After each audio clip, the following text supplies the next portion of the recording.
Hello and welcome to the Rabyd Atheist. I'm Ed Rabyd, a former pastor turned atheist, now compassionate anti-theist. Welcome to my channel. If you want to learn how to support this channel, its mission to normalize atheism and deconversion, stay tuned to the end of the video.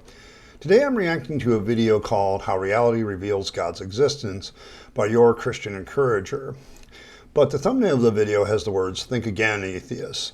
Normally I would worry about the low subscriber count of somebody I'm dealing with, but this video is so typical of most people's arguments about atheism. Once I listened to it, I knew I had to react to it.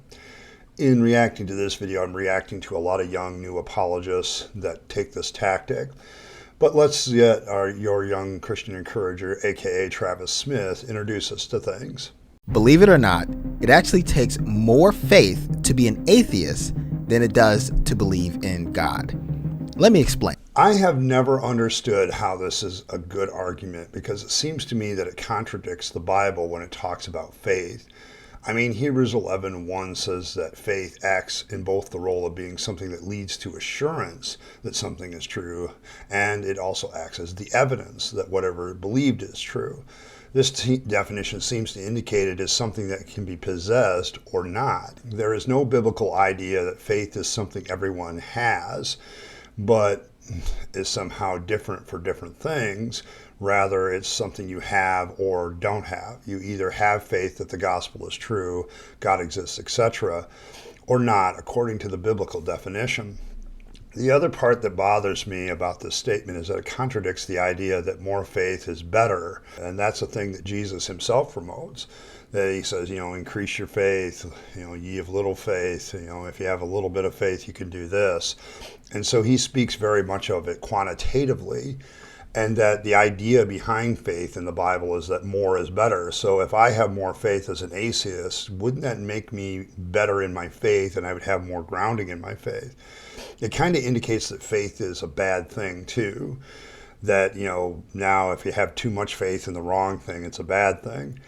Well, I would agree with that to a certain extent, but I don't think atheists really have faith in anything, particularly when it comes to a God. And this is really the last criticism. It's nothing more than an attempt to put atheism in a box that it doesn't philosophically belong into. I mean, I bet we wouldn't talk about how much faith it takes for Travis here to not believe in Odin or Vishnu. Isn't it funny how that it is a lack of faith in those gods that the Christian stands on and has good reasons to not believe because they just don't find the evidence convincing of any of these other gods? The Christian will say, yeah, and absolutely agree with the atheist. But the moment the atheist says, well, yeah, I don't believe in theirs, or has no belief in the Christian God, the atheist suddenly has to prove that the Christian God doesn't exist. But then again, I'm getting ahead of myself. Let's continue. Peace in. It's your Christian encourager, Travis Smith, and I really don't have enough faith to be an atheist. I learned that phrase from Frank Turek in his book called I Just Don't Have Enough Faith to Be an Atheist that he wrote with the late Norman Geisler, and it's an amazing statement. Oh boy. So you're a disciple of Turek and Geisler? Well, Frank is an apologist who used to debate the likes of Christopher Hitchens. And because of his repeated failures there to win a debate with such individuals, he dropped down to college kids because they are easy to convince with nonsense. And Geisler was a theologian, and I would argue a typical one, engaging in apologetics to keep the masses in the pews. But I want to share with you 3 observations that I have made about reality and life itself in my interactions with atheists over the years that I've been sharing my faith. And let me break down just some of the claims that I've heard in various conversations and confrontations in some cases. So one of those claims is that essentially regarding life and reality itself, that it has no purpose. Another claim that I've heard is that life and reality itself simply was not created by any personal being. In other words, there is no God, they say. It was not created by God. And the last claim I want to tackle that I've heard over the years is that life and reality itself holds no significant meaning. Hey, nice opening outline, but I have to ask at this point who your atheists were. Were they real atheists at this point? I'm sorry, but my experience when Christians say they have discussed things with atheists, I have to ask who they were and how many there were. Around now long enough to want to know these things, because As an atheist, when people say I've talked to atheists, are A, those atheists real atheists or just hypothetical ones in your head? And B, do they represent a sample size that would indicate that they represent the typical atheist viewpoint? Most apologists seem to talk to hypothetical atheists and think that that counts. And if they talk to actual atheists, it's such a small sample size, it's not representative of what most atheists would say. The outline is your three claims that the atheists make, and as an atheist, I can do a couple of things to help you out here. I can confirm if atheists actually make these claims, and I can ask whether or not your arguments actually show that the atheist has more faith than the theist. So, on to claim number one. Now, I'm going to take that one by one and break down how I would encourage you to respond to each of those claims. Let's take the first one. Life in reality itself has no purpose. Now, I want you to think about that for a second. Life in reality itself has no purpose. That's the claim that I've heard. That's what's going out there in the airwaves, on the internet, and the inner tubes, if you, YouTubes, or whatever you want to call it, that it has no purpose. And I want you to really, really think about this. When we observe reality, and when we observe everything within reality, every single tool, every object, everything from chairs to cars to ice cream, it was always made. Even paintings by ancient people, it was always made with the purpose. It's always made with the purpose. And we as humans know that when we are interacting with an object, like for example, a water bottle, it has a purpose. And that's what we have observed in all of reality, that every single thing that we come across, every item that every human has made, both primitive and current, has a purpose. Every tool has a purpose. We have found drawings and tools made by ancient people, and coming across those things, academics may not immediately know what the purpose of those things are, but no respectable academic is going to declare that they had no purpose. In other words, we all instinctually know, even if we don't know the purpose of a thing, we know that it has a purpose. We know, in other words, that whoever created it for a reason. And that's just within reality. Even in the animal kingdom, we see the tools, whether it's chimpanzees or whatever kinds of animal make tools, even in bugs, like ants, like we see what they create. We know that they create it for a purpose. I can go on, but the point is that the claim that life in reality itself has no purpose simply does not match up with what we observe in reality. Well, I wouldn't put it that way. I would say life and reality have no ultimate purpose or eternal purpose, if you will. I think you're setting up a straw man at this point, because the atheists make here is that there is no ultimate purpose in life, but one can still find purpose in the life that you have. So you're injecting the idea that there's absolutely no purpose, and that's what the atheist is claiming. And it's very misleading at that point, is what an atheist would say already. It sounds more like what a theist thinks atheists say about purpose, rather than a statement of what atheists would say. You're automatically assuming that your faith gives you purpose, and so therefore without it you wouldn't have any. And so then you put it on the atheist that we say that there is no purpose to life. As an atheist, I would not make this claim. I would rather say that life has no ultimate eternal purpose, because that deals more directly with the God claim. But as for the rest of what you say, I see two things. Everything you mentioned was created by people, which we can demonstrably prove is created by others. But this does not include everything in life, as only the things that are created by people. You're making a leap there without proving that this applies to everything else. That all these things have a temporary purpose, that's something that you need to observe there. They have a temporary purpose that isn't eternal. As an example, I have my car in the yard, okay? That car has a temporary purpose. It's not going to last forever, and I know that. But currently its purpose is very valuable to me, because it gets me back and forth to work, gets me back and forth to the store, gets me where I want to go. It has a purpose, but that purpose is temporary and can change to something else. If eventually my car gives out, it will be scrapped for parts, scrapped for, the raw materials, and become something else later. We see this all the time. A temporary purpose can change from one thing to another, such as recycling bottles and turning them into grocery store bags later. The point is that we are okay with the temporary nature purpose of objects we create.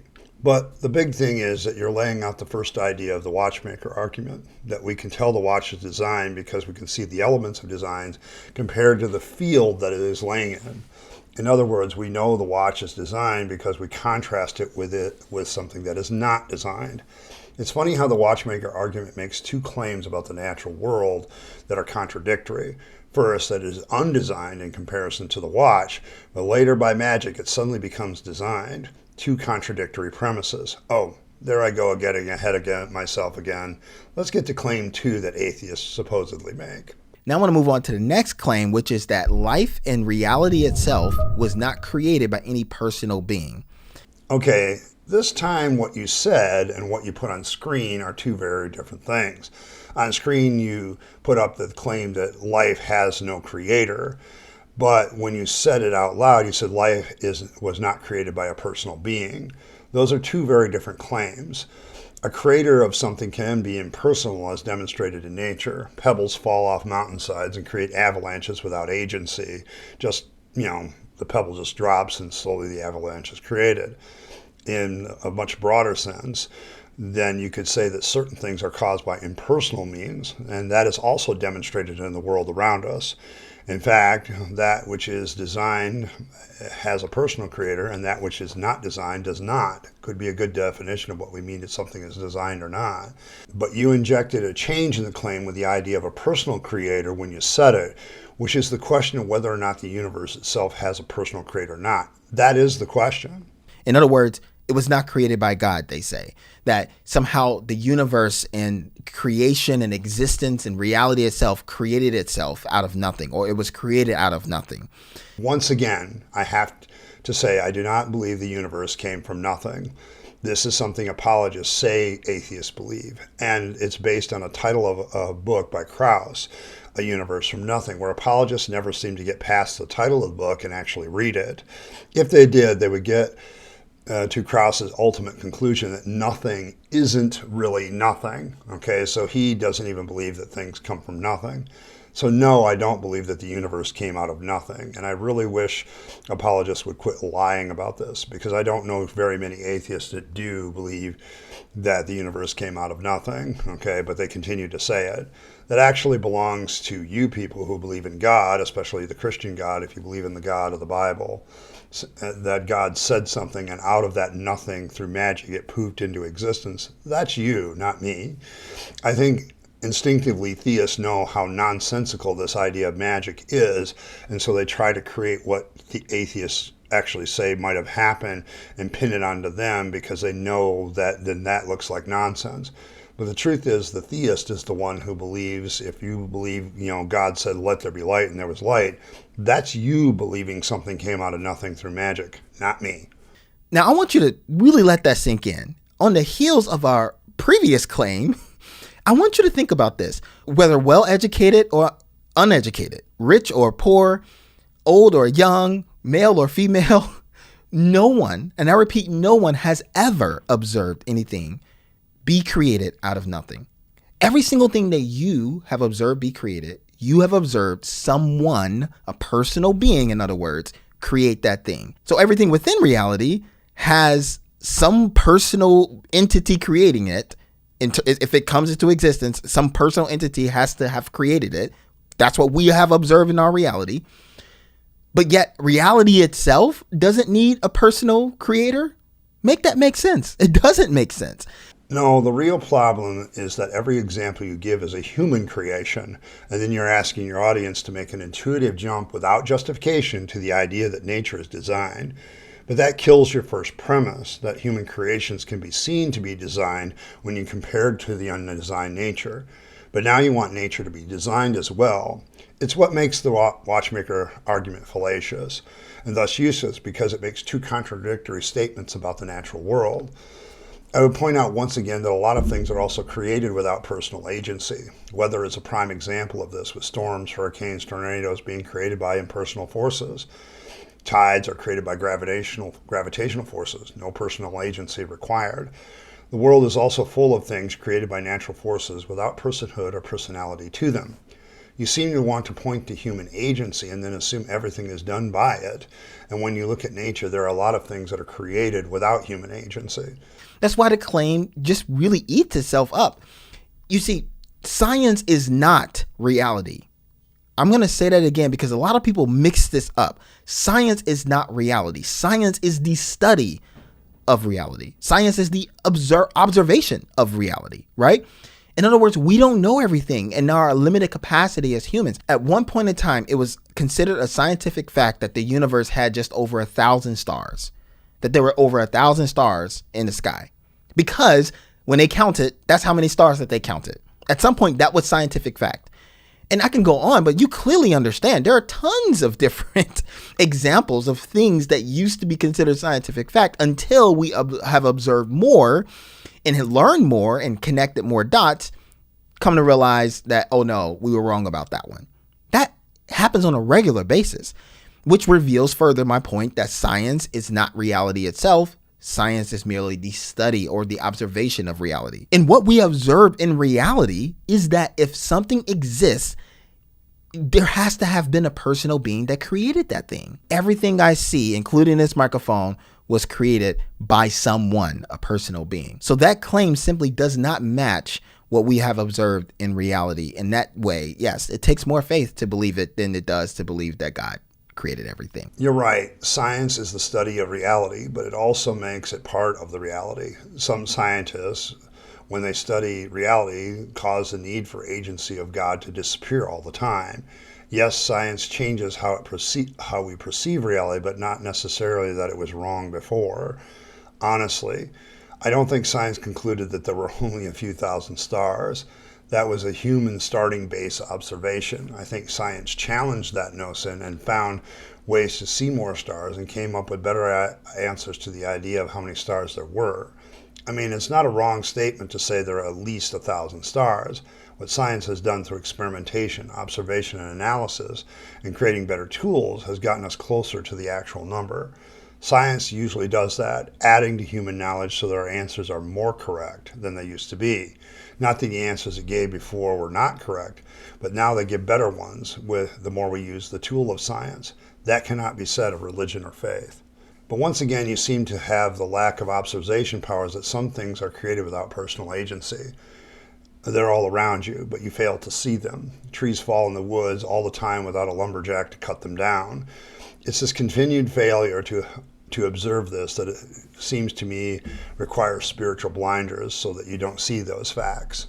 Now let me respond to the third claim, and that is that life and reality itself has no significant meaning. That's what they say. That's what I've heard personally. Think about this. Through the overwhelming complexities of non-living entities and the many more complexities of living entities, it is extremely difficult, and I would say even impossible, to find that there is zero significance in how things are made up. Scientists have discovered that there are so many things that are perfectly fine-tuned for us to live on Earth.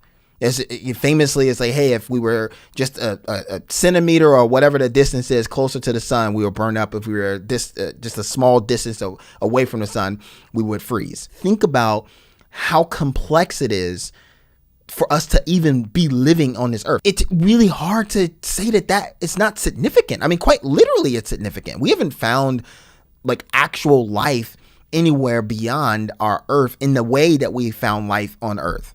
That is significant. You may not necessarily agree with what I say the significance is, but it's hard to argue that that's not significant whatsoever. Of course it's significant. Okay, I don't say that, and I'm an atheist. I know many atheists who have meaning to their lives and would say so. I'm one of them. So I don't know which atheist would make this claim, but I would say it's a small minority. Once again, it actually kind of sounds made up to me. I would also say that the fine-tuning argument has been debunked by now, but I have to say that you are the worst bungle of it I have ever seen. The Earth is on an elliptical orbit. It doesn't have the same distance from the sun in that orbit at any time. In fact, it changes its distance from the sun every 4 seconds by much more than a centimeter. The closest the Earth gets to the sun is 91.4 million miles, and the furthest away it gets is 94.5. That's a difference of 3.1 million miles. You couldn't be more wrong. It also should be noted that the Earth isn't the only planet in our solar system in the so-called Goldilocks zone that could sustain life if the conditions were right. Mars is also in that too. The fine-tuning argument ultimately fails, as it is an argument from ignorance. We don't know that life couldn't exist in different parameters, so therefore it can't exist, is the nature of the argument. And that's an argument from ignorance. It could be, maybe life could exist, but it would be very different than the one we know. But really, we don't know is a better answer. And the fine-tuning argument just doesn't want to accept the idea of we don't know, that life couldn't exist under different conditions. We shouldn't be shrugging our shoulders on this idea, not making firm conclusions at this point. Different constants could give us different life, not necessarily no life at all. Yeah, but no one is arguing that it isn't significant. I don't know where you got this idea that people are going around as atheists saying that we discovered through science, everything we discovered through science is insignificant. But that said, the possibility of life being out there is real, because all it takes for conditions to exist, for life to exist someplace, and then evolution may just automatically happen. You have complexity and diversity somewhere else. You're trying to appeal to human ego at this point. On top of all that I've mentioned, as humans, we feel love and compassion toward one another. I can't imagine that a rock feel love and compassion for another rock, right? But we feel compassion as humans. We feel compassion. We feel love toward one another in some way, shape, or form. That is significant. That is significant. You don't find that everywhere in the world. You don't find that in all of reality. You don't find gravity having those type of emotions that we've understood, right? It really is more difficult to believe that life and reality itself has no significance. It takes more faith to believe that it has no significance than it does to believe that it is significant. We in our daily life consistently experience significance. It's significant. Like we even say words like significant other. So there's so many things within reality, within our everyday lives that are significant.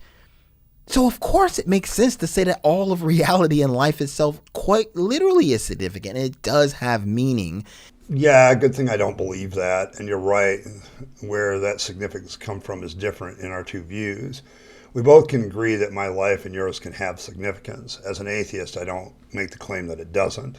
The difference between us is the origin of that significance. But this is not a claim as an atheist I would make. Even if we don't fully understand the meaning, it makes sense. And I think it's irresponsible to say that it doesn't have any meaning.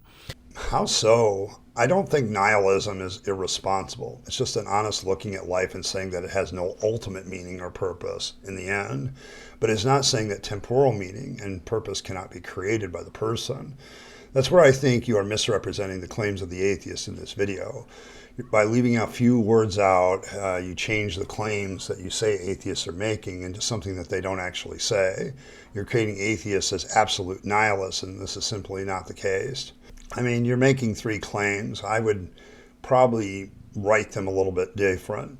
I would take your claim number one and say there is no ultimate purpose to life, but that doesn't mean you cannot have a temporal one. Your second claim I would probably change is life was created by natural forces which happen to be impersonal. That's probably more my claim. Claim number three, I would probably rewrite as there is meaning to life, and the source of that meaning is whatever you want it to be within your power and knowledge. This points to the real problem of your video, which is an oversimplifying of what atheists would say to the point it is not what they would say. It's really a bad straw man of what atheists would say, and it kind of demonstrates how you are indeed one of Turek's disciples. He's one of the worst offenders at this, of putting words into the mouths of atheists. That's why atheists don't really like him. Because he misrepresents them all the time. And, I'm trying to help you out as an apologist. I would steer away from Turek, actually, for this very reason. You need to find somebody that actually knows what atheists say and what atheists do. So here's the thing.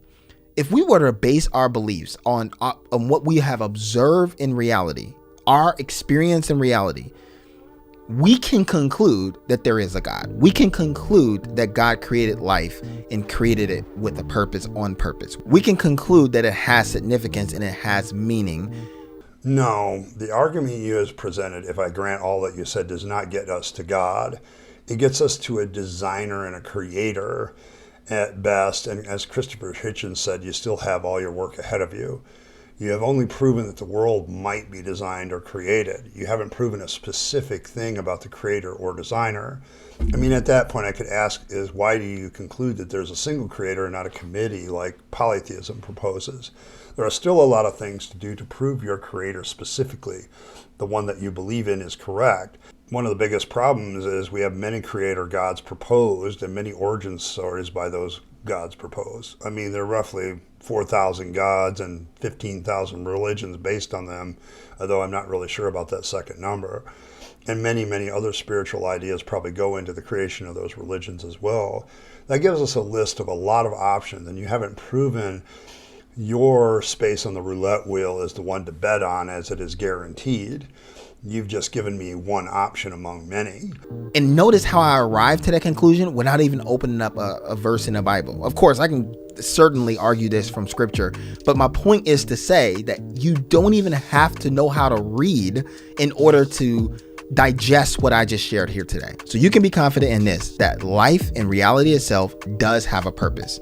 And that purpose was given to us by God who created us. He created life, he created reality, he created all things.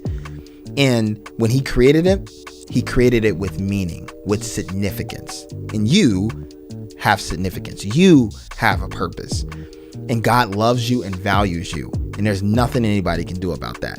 And I think that actually takes a lot less faith to believe than it does to believe the opposite. So that's all I have for you today, brothers and sisters. If you were encouraged, then go encourage somebody. All of these are claims, but they don't follow what you said, actually. The best you can conclude is, if that we take what you said as true, is that there's a creator to life and the creator, and that gives meaning to it. The specific God you believe in has to be proven to be the actual creator, and thus the meaning that he specifically gives is also proven. But as life shows us, we have 4,000 deities, 15,000 religions, if you take the claim seriously, that attempt to fill those roles. You still have to prove the specifics of your particular claim for deity. I am going to be doing a series of Frank Turek and Norman Geisler's book called I Don't Have Enough Faith to Be an Atheist. I just wanted to share this brief video to encourage you, so stay tuned for that. Oh, shit. You're going to make me make my own series on this, aren't you? Actually, this is kind of my own segue into saying that I ordered the book too, and I'm going to be doing an analysis and review that'll probably be coming up on Fridays every 3 weeks or so, where I'm going to be taking on a preacher and evangelist and treat you to a book review looking in that rotation. And this is the book I'm going to be starting with. Off script, my analysis of the video here by your Christian encourager, Travis Smith. I would say this is a very typical video, a very typical way that a young apologist would look at the issue of throwing out there that creation proves God. It's very much watchmaker oriented, where he's basically taking the watchmaker argument and trying to say, well, it's obviously designed by God. But what he doesn't seem to realize is that all the watchmaker argument does is get you to a creator. It does not get you to a specific creator. It doesn't get you to a specific designer. It also doesn't dismiss the ideas that, maybe the universe is designed by a committee of gods, that maybe polytheism is closer to the truth. And, there's that. It could also be the force. A creator could also be conceived as an impersonal force, that much like a pebble starts an avalanche, a creator could create something that begins to put the laws of motion and all the other laws that we've discovered into effect. There's still a lot of options there, even if you take the watchmaker argument seriously, which I don't. Part of the problem with the watchmaker argument is it tries to have the natural world fill both the role of being undesigned for comparison to what's designed, because we have the qualities of things that we look at and say, yeah, that's designed. Well, what are we doing? We're actually comparing it to things that aren't designed, that don't have those qualities. But then we want those things that don't have those qualities, the natural world in broad strokes, if you will, and suddenly it becomes designed by magic, that somehow it also must have a designer. Well, if it's also designed, how do you make the additional comparison between things that are designed and things that are not? And so it tries to put two premises about the natural world, that the natural world is designed and the natural world is undesigned in the same argument. Those are contradictory statements, and therefore it makes the argument invalid. And this is the problem with the watchmaker and why it's been debunked so many times. But overall, I see a young apologist who's starting out a channel, and that catches my attention because as the rabid atheist, trying to get young people to abandon this as quickly as possible so they don't waste their life doing it. I would say to Travis Smith, dude, your entire faith is built on a lot of conjecture and a lot of stuff that cannot be proven. And that's what makes faith not something honest. I mean, if you're going to talk about faith, I don't have faith in my non-belief in God. Okay, that's one thing that Turek gets very, very wrong. Okay, he tries to make me like him, and he doesn't want to accept that there are people out there that are not like him, that they don't have faith in an imaginary being. They don't have faith in imaginary things, but rather try to ground their lives in reality. That has predictive power. Religion doesn't give you that. Religion gives you a lot of assertions without evidence, and that's the problem with that.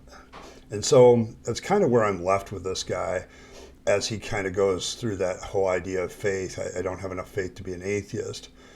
I have to ask the question, how do atheists have faith? Okay, because faith is about believing in something. Okay, I don't have any belief in something. Okay, quite the opposite. I have a lack of belief in anything. It seems to really contradict what I would consider the teachings of Christ and the teachings of the writer of Hebrews about faith. I've done a whole series, Heroes of Faith, looking at Hebrews 11. And the one thing I would have to conclude is the writer of Hebrews has this idea that either people have faith or they don't. Okay, he doesn't seem to look at it the idea of some people have less faith or the other. Jesus, however, introduces the idea as well of people having no faith, okay, that they don't really put any trust or stock into it. I mean, I think the parable of the sower gives that a very good analogy about faith, that, the first people just don't have time to believe in it, so they don't believe in it at all.